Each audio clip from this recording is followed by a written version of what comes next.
The stigmatization of homelessness can carry with it a burden that sometimes seeps into environments where safety should come first. In these instances, advocacy by any means necessary, whether collective, agency based, or for one's own self preservation, is always the strongest option. This is one of those stories. Well, thank you so much for joining me today. It's good to see you. Good to see you too. Yeah, good to see you. So, Uh-huh. again, this is just a passion project that J. Christopher Media Works is doing to amplify the Black experience, and again, not shut anybody else out, Uh-huh. but to amplify the experience of Black homelessness here in San Francisco. And Okay. so, if you would, could you Mhm. introduce yourself to the people? Hi, my name is MS People. Okay. All right. And Miss MS, how did you get to San Francisco? I arrived in San Francisco about 20 years ago Mm-hmm. in order to change my life. And I am slowly, but it's a very slow routine right now. Okay. And where are you from? Oakland, California. Oakland, California. Okay. So you came to San Francisco to change your life. Yeah. And if you want to, could you share with us a bit about what that change might have looked like? What is slowly getting to be, you mean? Mm-hmm. Yeah. Um, well, slowly I felt more comfortable in the car. They did give me housing, but I'm not comfortable there because of the routine of the building. So I managed to get me a car and I travel and stay in my car most of the time right now. Okay. So my thing is, I haven't really found the comfortable spot to live in yet. Okay. It seemed like they throw me into an environment that's always downing, it's not upgrading you any. And So, and this is in the building that you were provided housing in. uh, What were some of the things that you saw going on in these buildings when you did it? mostly the trafficking, Okay.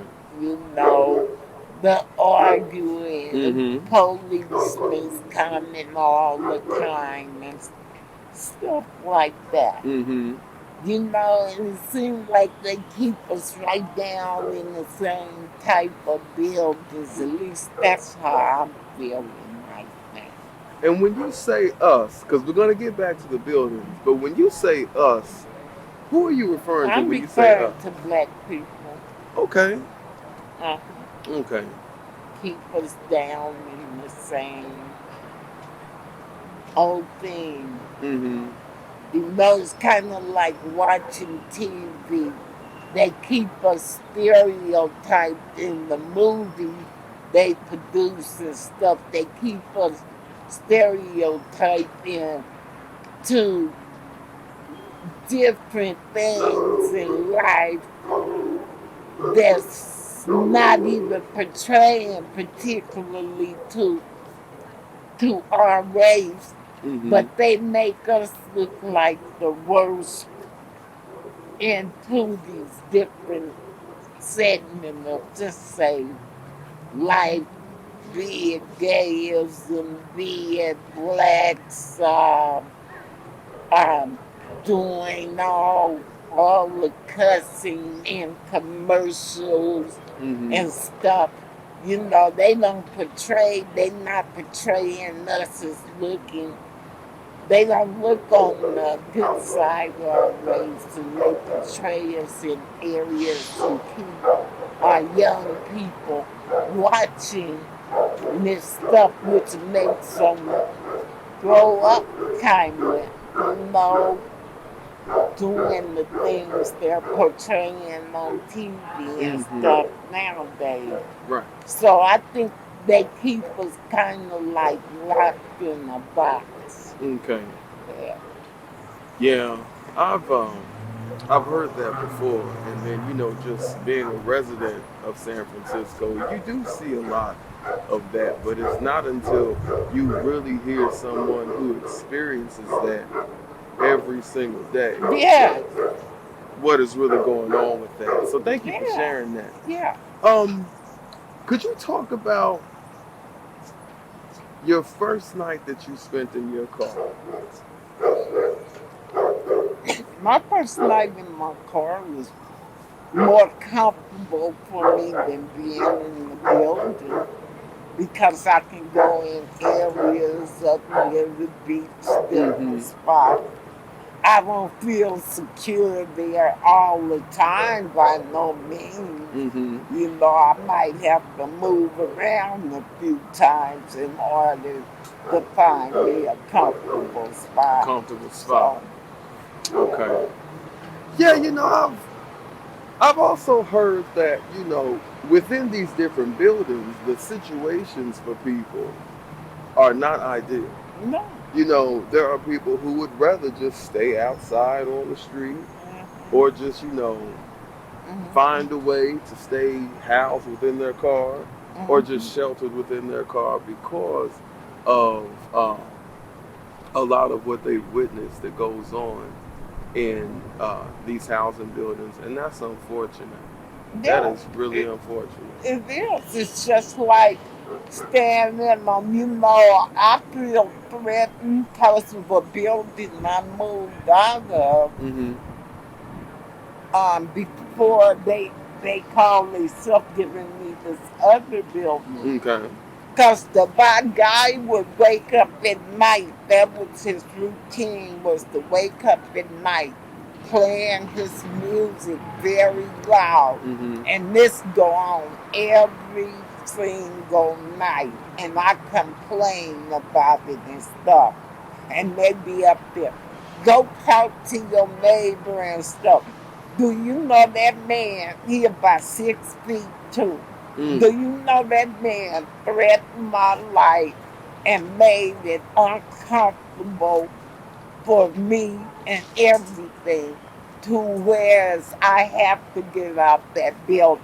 Yeah. Cause he promised me he was gonna get me for Mm. it. So I feel like they should have went and confronted this Right. man. Yeah. Why should I have to be the one to go up? And that's the way it is in all of these music buildings. The music is horrible at nighttime. And they tell us to go and confront them. And then we go do it, and that's what we get. One got this another situation, got stabbed with a knife for going and asking a guy to turn down his music and stuff. Wow.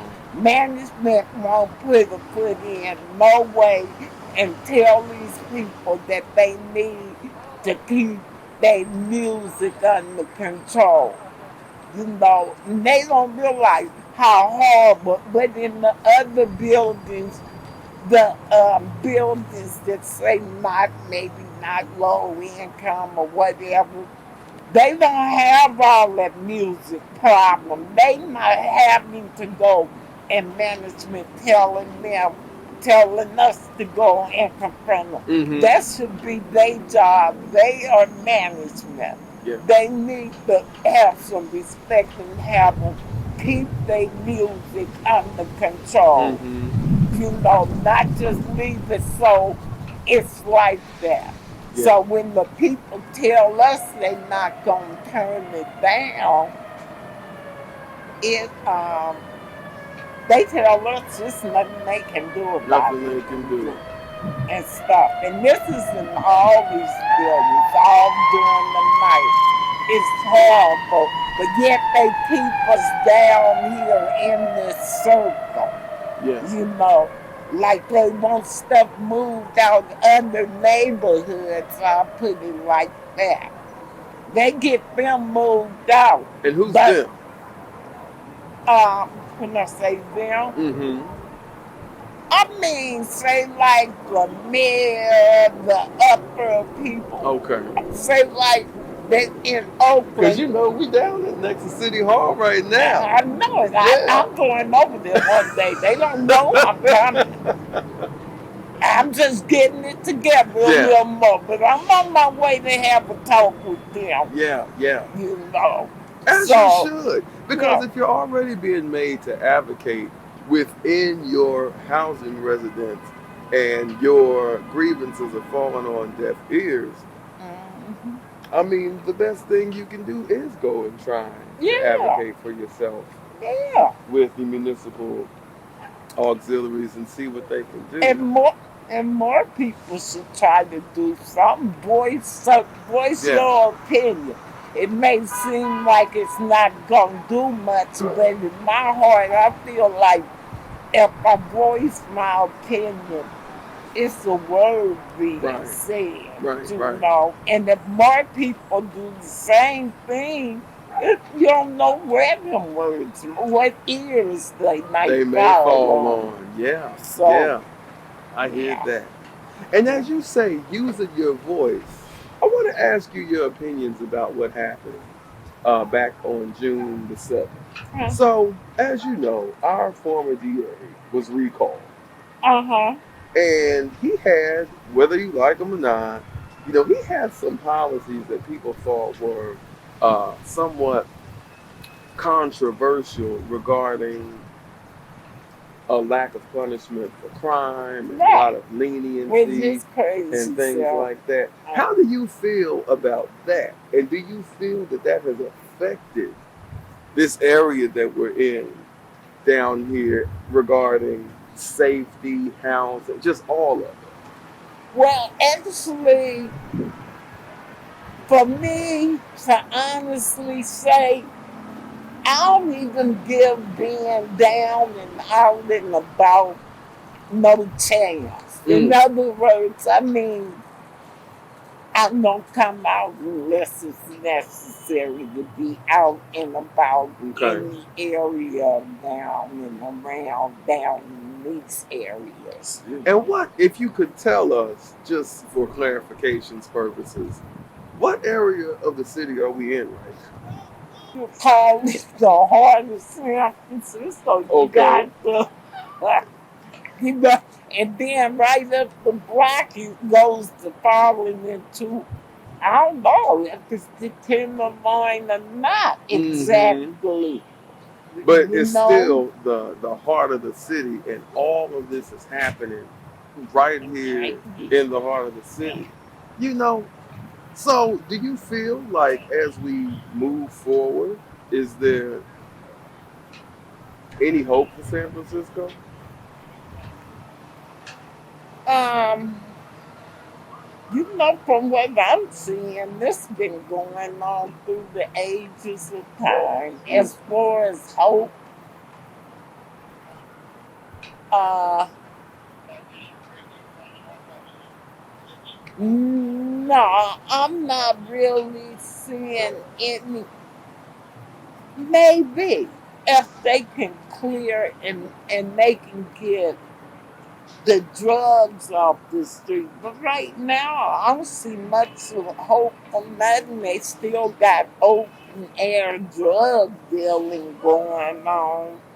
And that's the worst I have seen, you know. When they but when black people was doing it, they was throwing them all under the jail and in the jailhouse for it, you know. Now they don't came out and they just can sell it all on the corners and stuff. I just don't understand, but it just seems strange. This world has changed. I don't see much hope right now. Not right now. I see some changes though. I can't really say I see much though. yeah. Well, Miss MF, I want to thank you Uh, uh, for sharing everything yeah, I that hope you I'm did with us.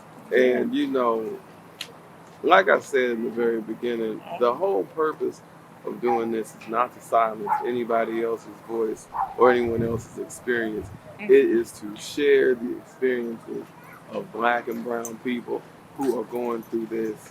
And as you said, a lot of times our experiences fall on deaf ears. But keep using your voice, right? Because as you said, you never know whose ears that might fall upon. So, That's right. yeah. That's right. Thank you so And much. if I can get my sisters and brothers and other people, if I can get a few of them to step forward, that Hmm. would be something. Yeah. But as long as we sit back and allow this to go on, we gonna keep on being the race that's being labeled, Mm. you know. But it's a sad thing. It's sad. But I am seeing some slow improvement. It ain't gonna get nowhere within my lifetime. I know that, which I would love to see it change. So I got another 40 years left.